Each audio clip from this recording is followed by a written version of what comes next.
Excuse-moi, c'est juste que la vidéo que tu vas voir, je l'ai déjà tournée en fait, mais j'ai oublié d'allumer le micro pendant 50 minutes. C'est mon métier. Ça fait 2 ans que c'est mon métier de créer du contenu sur internet. Ouais, mais totalement, hein. Bonjour à toutes et à tous, on m'appelle Steven. C'est l'heure. Je suis en retard, mais c'est l'heure. Nous allons parler de cette phase 4, rétrospectivement parlant, du MCU. Qu'est-ce qu'on en a pensé? Il y a beaucoup de gens, c'est tout ou rien, soit elle est incroyable, je vais péter un plomb, putain. Non, parce qu'à chaque fois que je tourne, on m'appelle en fait. Mais quoi? Allô? Est-ce que ça te dérange si genre on se rappelle d'ici 50 minutes par exemple? Parce que je suis en train de tourner, et en fait ça fait 3 fois que j'essaie, à chaque fois que je tourne, il y a quelqu'un qui m'appelle, et donc là je suis mort de rire. Je rigole même pas avec elle. Donc je disais, il y en a beaucoup qui en parlent en tout, en rien, etc. La phase 4, Marvel c'est mort depuis Endgame, ça a jamais redémarré. Je vais vous faire un point là-dessus, alors je vais pas revenir projet sur projet. Le but c'est pas de faire un top ou une critique, puisque j'ai déjà fait un top récemment que je vous invite à aller voir, et depuis il n'y a pas eu énormément de choses qui sont sorties au cinéma. Ce qu'il faut retenir, c'est que la phase 4 du MCU avec le Holiday Special qui va sortir, c'est 11 programmes sur Disney+, en comptant moyen métrage et évidemment les séries, et 7 films. Donc c'est quand même assez conséquent, c'est bien plus que ce qu'on a eu durant les précédentes phases. On bouffe tellement de Marvel qu'on n'arrive plus à l'apprécier, il y a plus ce côté, enfin on l'apprécie parce qu'on est fan, mais il y a plus ce côté, vous voyez, événementiel. Moi c'est quelque chose que quelque part je regrette paradoxalement beaucoup, parce que bah, on est content, tous les 2 mois on a du Marvel quoi, on mange bien. Mais à côté, on est aussi beaucoup plus exigeant. Du coup, on demande toujours à ce que Marvel se renouvelle d'un projet à l'autre. Et en fait, c'est pas possible, quoi, humainement parlant. C'est-à-dire que nous, on vit ça tous les 2 mois. Mais eux, en fait, ils produisent tout en même temps. C'était Will, notamment, qu'on avait reçu pour Black Panther, qui disait que lui, de l'interne, il avait l'impression que Marvel, en fait, faisait tout en même temps, et qu'à l'image d'un yaourt qui, normalement, devait avoir son packaging, puis ensuite devait se faire remplir en usine, et bien que Marvel, eux, faisaient le yaourt en même temps qu'ils faisaient le packaging. J'ai trouvé cette métaphore vraiment trop bien, très parlante. Du coup, en fait, nous, même si on râle d'un projet à l'autre, bah eux, ils n'ont pas le temps de rectifier avant la prochaine phase, en fait, parce que tout est déjà tourné, tout est déjà en post-prod, etc. Donc c'est très compliqué. Ce dont on n'arrive pas à se rendre compte, c'est que cette phase-là, c'est une phase de transition. Elle est là pour introduire de nouveaux personnages qui, par la suite, auront des enjeux ultra élevés. J'aime bien faire cette comparaison parce que comme ça on comprend très bien. Mais par exemple pour le Spider-Man du MCU, le Spider-Man qu'on a dans Homecoming ou même dans Civil War, il est juste là pour t'attacher quoi, tu vois. Il sert pas trop à grand chose, il a pas d'enjeu. Et les enjeux arrivent bien après dans No Way Home. Ça met en fait beaucoup plus le temps qu'à l'époque, parce que maintenant qu'on est dans un univers sériel, il faut que Marvel Studios pense sur le long terme, et autrement dit, il faut qu'ils gardent des cartouches, on va dire scénaristiques, pour savoir quoi adapter, et pour que les gens retournent forcément à chaque fois en salle ou sur Disney+, pour suivre le personnage dont ils ont envie que ça suive l'histoire, etc. Moi, c'est quelque chose que je regrette beaucoup, c'est qu'à l'heure actuelle, l'univers Marvel, t'as limite honte de dire... Enfin, t'as pas honte, moi j'ai pas honte, mais vous voyez ce que je veux dire? C'est limite mal vu de dire que t'es fan de Marvel. Et c'est pas normal. J'ai vu même certains cinéphiles du genre Martin Scorsese qui s'amusent, mais toute l'année, à cracher sur le Marvel, mais le cinéma, j'ai l'impression, le blockbuster en général. En fait, à partir de quel moment, quand t'es cinéphile, tu vas cracher sur un genre de cinéma? Ce qu'il faut comprendre, c'est que les cinémas, ils ont besoin de toutes les entrées, tu vois. Ils disent pas oui, lui, toi, ok, non, toi, on ne prend pas, etc. Les cinémas ont besoin d'entrée. Donc moi, même pour un film genre Thor 4 que j'ai détesté, même pour genre Morbius, je suis ultra content que ça fasse du box-office, et plus ça fait du box-office, plus je suis content pour les salles. Tout en ce moment, encore en général, c'est vrai que j'aurais tendance à me dire... Bon, c'est pas top que ça fasse énormément de box-office, parce que ça veut dire que Marvel Studios va vouloir réitérer l'expérience, réitérer ce genre de film et tout. En ce moment, franchement, on peut pas faire la fine bouche. Et c'est pour ça que quand je vois des cinéphiles ou des gens qui se disent cinéphiles et qui comprennent pas cette logique, et moi je peux vous le dire parce que je parle à certaines personnes qui bossent dans des cinémas, je peux vous dire qu'elles attendent avec impatience les films Marvel, les Black Panther Wakanda Forever, les Avatar forcément, elles comptent là-dessus en fait, elles comptent absolument là-dessus. Et notamment quand il a été question de faire passer Black Panther Wakanda Forever sur Disney+, j'en avais parlé justement, Et je peux vous dire que c'était le gros stress de leur côté en fait. Il faut commencer à s'éloigner du sujet, mais c'est une vidéo en fait j'ai l'impression qu'on va pas mal parler. Et en fait ça ressemble pas du tout à la première version que j'avais tournée, donc comme ça c'est cool, je me répète aucunement. Donc oui, cette phase 4 de Marvel, du MCU, elle est très irrégulière. Et même ça a plus que ça, c'est que c'est à double tranchant. C'est que j'ai l'impression que soit on est très mauvais, soit on est très bon. Dans cette phase du MCU, tu as qui est devenu selon moi comme étant les pires projets Marvel depuis le début. Comme tu as ce qui fait partie du top 5 du classement depuis le début. C'est assez paradoxal. Alors après, tu as des trucs qui sont un peu plus jaugés ou par moments, ça entre les deux et tout. Je vais vous dire par exemple, et je vous donnerai un top 3 et un flop 3 en fin de vidéo de la phase 4. Ça, voilà, on a une idée, ça fait parodie par rapport à la vidéo top flop, etc. Et puis il y a de nouveaux projets qui sont sortis depuis, donc je trouve ça intéressant de mettre à jour. Mais par exemple, si je prends un Thor 4 Love and Thunder que tout le monde a détesté et un Black Panther Wakanda Forever que tout le monde a apprécié, vous voyez quand même le gap quoi, et pourtant c'est sorti genre à quelques mois d'intervalle quoi. C'est ce moment un peu d'entre-deux où t'as l'impression que Marvel se cherche un peu, ils savent pas trop s'ils veulent aller plus dans le sérieux, ils savent pas trop s'ils veulent continuer et insister même dans l'humour. Je pense que vous connaissez tous la réponse de ce qu'il faut faire. Un mélange des deux en fait.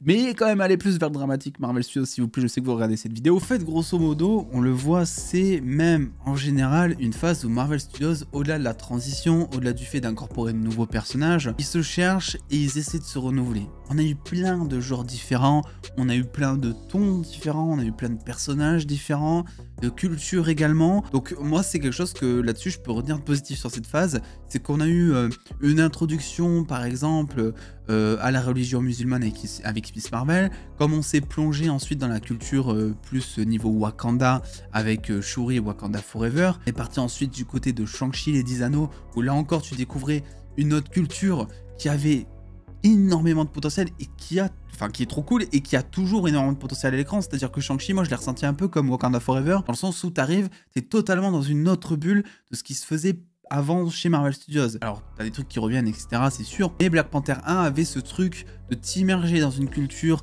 entre la musique, entre la réalisation, tout un nouveau monde s'ouvre à toi, puisqu'en plus t'avais passé quasiment l'entièreté des précédents films entre des buildings qui se faisaient exploser de partout etc, donc ça faisait du bien justement d'avoir cet air frais. Shang-Chi, j'ai retrouvé un petit peu ça aussi quoi, un monde aussi magnifique que fantastique par ailleurs pour la fin du film, pour le dernier acte, que voilà, c'est des trucs que moi j'apprécie et que je relève, qui sont pas toujours exécutés non plus de la bonne manière, de manière la plus optimale, ils sont parfois très maladroits. Voilà, je pense à Moon Knight par exemple, où ils avaient fait tout un speech, où ils avaient dit oui, on va développer à fond le judaïsme, etc.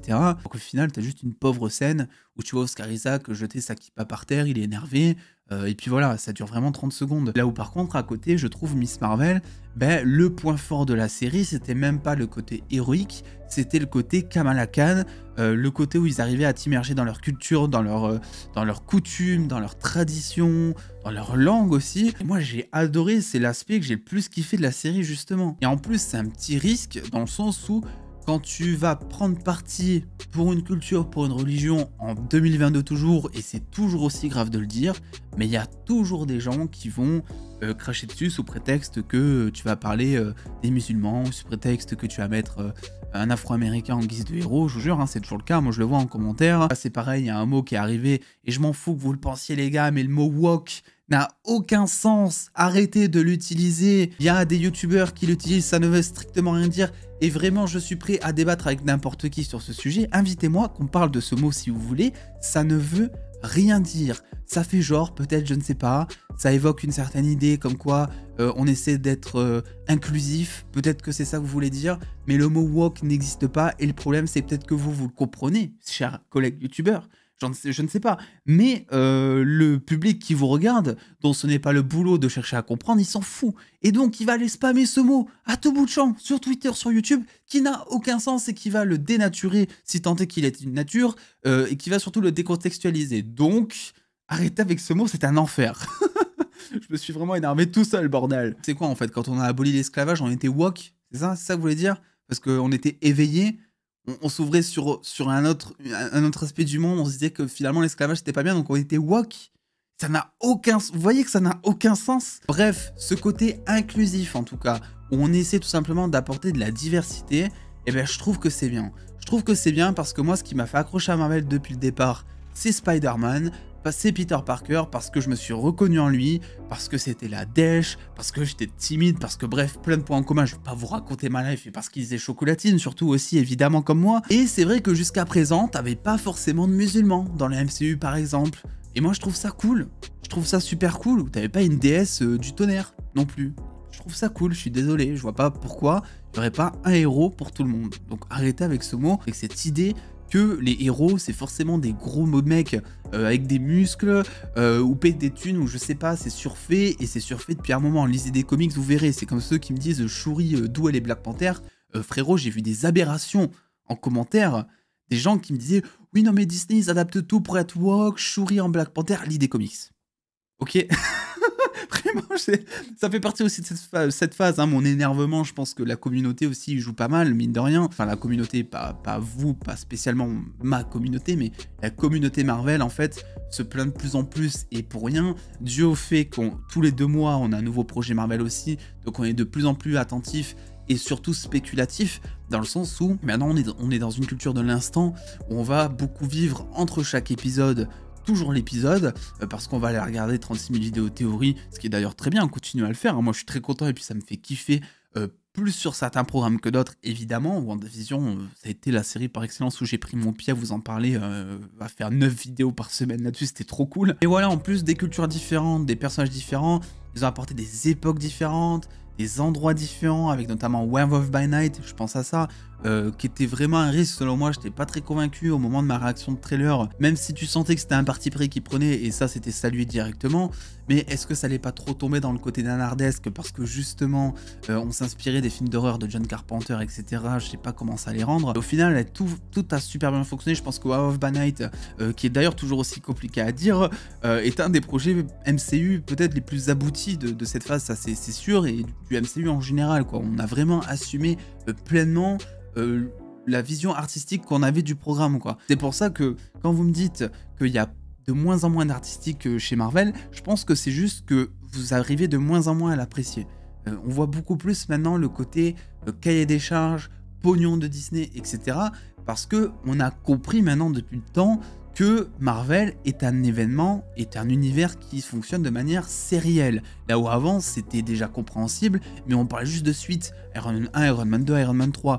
Là, maintenant, tous les projets se lient entre eux. Il faut avoir vu des séries Disney+, pour aller voir les films. Enfin bref, c'est un gros bordel. Et vu qu'on est beaucoup plus attentif à ça, on a beaucoup plus d'attentes, en fait. Et limite, si un programme qui est bien, soit dit en passant, ne tease pas à l'intérieur un petit quelque chose qui pourrait te faire théoriser dans le sens que dans 3 ans, il y a tel personnage, il y a Mephisto qui va se pointer, j'en sais rien, et ben limite, tu te retrouves déçu, quoi. C'est-à-dire que maintenant, et c'est vrai, on a autant d'attentes pour une scène post-crédit, si c'était même plus, que pour le film en lui-même.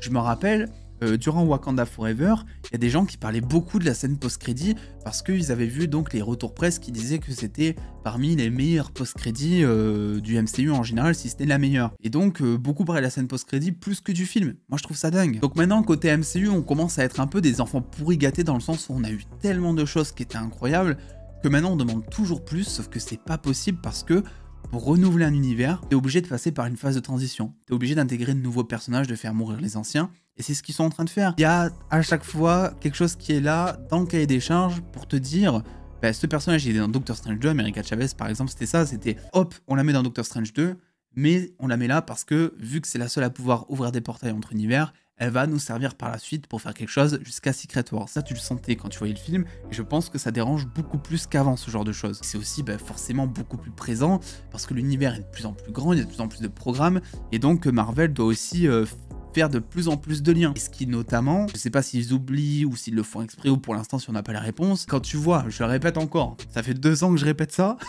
le mec il est pas remis, il est traumatisé par ça, et quand tu vois qu'à la fin d'Eternals, il y a un fucking Céleste de 800 km de haut, je ne sais pas, qui traverse l'océan Pacifique, ce qui, écologiquement parlant, est pas très ouf, parce que je suis sûr que ça dérègle notamment tout ce qui est la faune, la flore, peut-être même le magnétisme des pôles, c'est un gros bordel, quoi, t'as un truc géant qui traverse le globe, quoi, c'est un bordel, sans parler du fait que les civils sont très certainement au courant qu'il y a ça...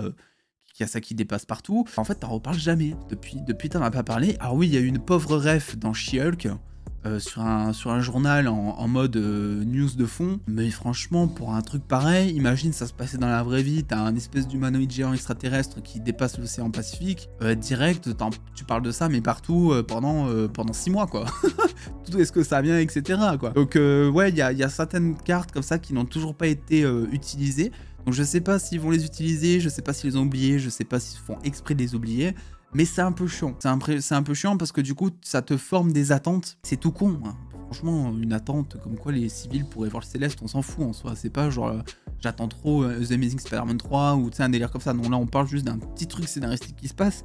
Mais quand bien même, t'attends, ça paraît normal que derrière il y a des gens qui en parlent, et vu que personne n'en parle, tu te dis bon, c'est bizarre, c'est quand que ça arrive. Et le jour où ça va arriver, ben on va limite être aussi content que le jour où il y aura un Mephisto qui va arriver dans le MCU, potentiellement Ironheart d'ailleurs, pour la petite anecdote, mais ça c'est fou aussi, Ironheart. Mais voilà, tout ça pour dire tout ça. Tout ça pour dire tout ça. De mieux en mieux cette vidéo, Steven. Ouais, incroyable. Là où je veux en venir, c'est que forcément, après Endgame, tu peux pas faire plus direct. Moi, je suis persuadé que Kang sera un meilleur méchant que Thanos. On verra. Mais bon, après, c'est vrai que j'ai un petit goût pour Jonathan Majors que je trouve incroyable. Je l'avais découvert avec Lovecraft Country sur OCS. Il joue un personnage assez introverti, etc. Tu le vois ensuite dans Loki. C'est tout l'inverse. Il est extraverti. Et c'est à partir de ce moment-là où je me suis dit, cet acteur, il peut tout jouer. Il est incroyable. Il a toutes les palettes d'émotions à son arc. Il peut tout jouer. Quand je le vois juste, quand je vois sa posture, quand je vois son calme qu'il utilise pour son personnage de Kang dans le peu d'images qu'on a vu de Ant-Man 3 Quantumania, je me dis, il va envoyer du lourd. Ça va être le méchant qui va jamais crier, tu vois. Mais tu vas sentir son côté menaçant juste dans son calme. C'est les meilleurs méchants, ça. Dark Vador, il crie jamais, ou très peu, tu vois. Il arrive, si quelqu'un est pas content, bim, il meurt, quoi. Même pas il parle en fait, même pas il se fait chier à parler. Du coup, pour conclure tout ce que je viens de dire, avant de parler de mon top et flop de cette phase 4 du MCU, même si au moment où je tourne, Holiday Special n'est pas encore sorti la des Gardiens, mais en soi on s'en fout, ça c'est pareil, on veut toujours poser des mots sur des choses dont c'est pas important, quoi, tu vois. Qu'est-ce qu'on s'en fout de savoir si le moyen métrage des Gardiens de la Galaxie, honnêtement, il fait partie de la phase 4 ou de la phase 5. Je sais pas si vous, ça vous paraît important à savoir. Là on parle d'un moyen métrage, on le sait d'avance, qui n'aura pas énormément d'impact sur le MCU de la même manière que Werewolf by Night par exemple, qui va juste peut-être introduire par-ci par-là des petites choses, mais on s'en fout, quoi. James Gunn a même dit c'est l'épilogue de la phase 5, je crois que s'il a dit ça. Quoi il y a ça maintenant, il y a des prologues, des épilogues, c'est quoi ce bordel? On s'en fout. Cette phase 4 du MCU, elle est très inégale, moi c'est ce que je retiens. Il y a des ambitions, il y a des intentions qui sont quand même de nous livrer quelque chose de totalement différent par rapport à avant, que ce soit en termes de fond, en termes de forme, en termes de personnages aussi. On essaie de faire des choses. Entre temps, il y a des choses qui s'y sont mêlées, comme forcément le Covid qui est arrivé, où il fallait trouver toute une nouvelle organisation durant la production, puisque les équipes ont été réduites, ou même durant la post-production avec un gros bordel qui s'est passé. Il y a eu la mort de Chadwick Boseman qui n'était pas prévu pour le coup, qui a totalement changé les plans de Wakanda Forever, où ils ont dû réécrire tout un script puisque le script était déjà plus ou moins terminé. Donc voilà, à chaque fois ils sont obligés de s'adapter. Je suis pas en train de leur trouver des excuses ou autres, je dis juste que il faut aussi dire que cette phase 4 du MCU, elle a pas joué avec les mêmes cartes que les précédentes phases. Il y a eu des choses beaucoup plus impactantes et plus compliquées à gérer de la part des studios, pour une phase en plus qui est normalement une phase de transition, donc qui est en fait censée être la fondation de ce qui se passera ensuite dans Secret Wars, et donc il y a tout intérêt à ce que ce soit solide normalement, pour que Secret Wars ait des enjeux qui soient eux aussi solides et qu'on ait une réelle attache envers les personnages, que donc on s'inquiète pour eux et que donc ça crée de l'enjeu et ainsi de suite. C'est aussi une phase qui a démultiplié les projets pour incorporer donc le nouveau modèle de consommation grâce à Disney+, avec l'arrivée des séries tous les 2 mois, des programmes, la multiplication des films. Ça a forcément joué sur les scénarios sur plein de choses, même sur les effets spéciaux de She-Hulk. Enfin, vous le savez, hein, on a invité 2 personnes qui travaillent dans l'industrie des jeux vidéo sur la chaîne pour les inviter à communiquer aussi sur cet aspect et sur plein d'autres choses. Il y a eu des interviews aussi qui ont été dévoilées. On le sait, les artistes, ils n'ont pas le temps de travailler correctement sur les effets spéciaux, sur plein de choses, et c'est pas du tout à leur avantage, parce qu'il y a encore des gens, à chaque fois qu'ils voient une She-Hulk moche ou quoi, on râle après les artistes. Moi je trouve ça fou, ils n'ont toujours pas compris que c'est pas à cause des artistes, et que les artistes justement c'est pas du tout dans leur intérêt de fournir des modèles graphiques qui sont pas ouf, quoi, tu vois. Au contraire, eux ce qu'ils veulent c'est avoir des beaux plans qu'ils peuvent mettre ensuite dans une bande démo pour ensuite se faire recruter sur des projets comme Avatar, sur des trucs comme ça. Donc limite, ils sont plus dégoûtés que nous en fait quand ça se passe, parce que bah, eux, c'est leur travail, ils sont pas fiers du résultat, quoi, tu vois, et c'est même pas de leur faute, c'est difficilement gérable. Donc voilà, maintenant qu'on a pas mal parlé, je vais vous donner mon top et flop de cette phase 4 du MCU. Alors on va commencer par le flop, il n'y aura pas énormément de surprises, She-Hulk en dernier, j'ai détesté cette série, alors je vais pas énormément parler sur chaque projet, vous avez les critiques de chaque projet qui sont dispo sur la chaîne si ça vous intéresse, ou à chaque fois on parle genre 20 minutes dessus, donc là vous avez toutes les nuances de ce côté-là. Thor Love and Thunder, évidemment, que j'ai détesté, c'est pas le pire film selon moi, mais c'est le second pire film depuis le début du MCU, juste après Ant-Man 2, je crois. Il faudrait que je revoie Ant-Man 2 depuis, j'avoue que j'ai pas eu la force. Et ça se joue de peu en tout cas. Je sais qu'il y en a qui ont apprécié Thor 4, moi ça a pas du tout été mon cas. Et pourtant j'avais aimé Ragnarok énormément. Et pourtant en allant voir Thor Love and Thunder, je m'attendais à ce que Taika Waititi monte encore plus la barre d'humour, quoi. Donc pour vous dire, j'étais même pas prêt en me préparant psychologiquement pourtant, quoi. Et le flop 3, j'ai pas mal hésité, mais je pense que ça sera Black Widow, qui avait du potentiel, mais qui est un film qui est super mal tombé. C'est un film, on l'a tous dit, qui aurait dû sortir avant Endgame, et qui, en fait, t'aurais pu avoir le même film, mais avant Endgame. Ça aurait déjà rajouté beaucoup plus d'enjeux, on aurait beaucoup plus été dans le film. Et rien que ça, déjà, ça aurait suffi pour remonter un petit peu la barre. Là, t'as rien qui va dans ce film, des choses qui vont, mais t'as ce master notamment qui est typiquement ce que je vous disais en début de vidéo, hein, qui est un personnage qui est justement introduit dans Black Widow pour être développé plus tard. Donc ça fait un antagoniste qui est très bancal, et en fait ça pue le cahier des charges à ce moment-là, donc c'est pas très ouf, quoi, tu vois, c'est un élément, c'est un produit marketing, Taskmaster, dans le film concrètement. Toutes les histoires en plus qu'il y a eu derrière avec Scarlett Johansson, donc qui était pas contente forcément, bah, que le film ne sorte pas en salle et qu'il sorte en parallèle sur Disney+, parce que c'était pas en contrat et que du coup elle perdait des sous, je sais pas trop quoi. Bon, ça a un petit peu joué aussi sur l'appréciation du film, on va pas se le cacher, parce que tout le monde a voulu comme d'habitude donner son avis sur les réseaux sociaux. Et donc pour le top 3 de ce Marvel Cinematic Universe phase 4, eh bien je sais pas dans quel ordre, parce que c'est très compliqué là dans ce sens là pour moi, je trouve, de comparer un film avec une série. C'est pas les mêmes codes, c'est pas la même appréciation. Donc peut-être prenez-le dans le désordre ou prenez-le dans l'ordre que ça vous arrange. Mais je vais dire WandaVision, Eternals et Doctor Strange 2. Je pense qu'objectivement Eternals est le meilleur film de cette phase 4 du MCU. Et ensuite ça va se jouer entre Doctor Strange 2 et WandaVision, que j'ai énormément apprécié, vous le savez. WandaVision, j'y repense encore, mais les frissons que t'avais juste pour le premier générique Marvel de l'épisode 1, parce que ça faisait 1 an et demi que t'étais en full Covid, que t'avais plus de tournage, plus de projet inédit, rien du tout, bah limite, enfin c'est pas limite, c'est que t'étais grave heureux, quoi. Moi je m'en rappelle de ce moment, et je pense que pas mal d'entre vous sont potentiellement aussi dans mon cas, quoi. Donc n'hésitez pas à me donner votre classement, votre top, votre flop en commentaire. Et avant de nous quitter, je voulais vous remercier.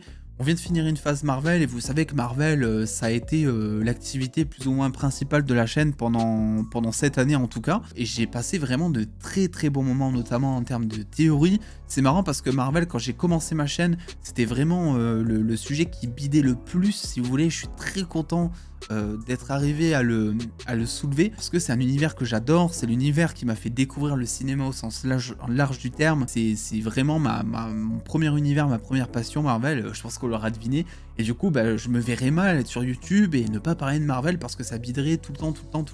Donc voilà, je voulais vous remercier pour ça, de suivre les critiques, les théories, les news un peu plus à l'arrache toujours, mais on s'amuse à les faire, on en parle, on débat, on rigole, et on va continuer. On est un peu plus en ce moment dans un petit coup de mou, c'est vrai, en termes de news, en termes de hype. En tout cas, on attend qu'il y ait des choses un peu plus cool qui s'y passent. Mais on verra ce que ça va donner. On attend très très fort Ant-Man and the Wasp Quantumania. Bordel, depuis 2 ans, je l'attends ce film. C'est le film par excellence qui me hype énormément. Donc j'espère qu'ils vont pas nous décevoir. Bref, le pouce bleu évidemment, l'abonnement si vous êtes nouveau sur la chaîne pour checker et rester au courant de toutes les news Marvel d'ici et plus encore. Et puis en attendant les dos, prenez soin de vous, faites-vous bien kiffer. Des bisous les dos.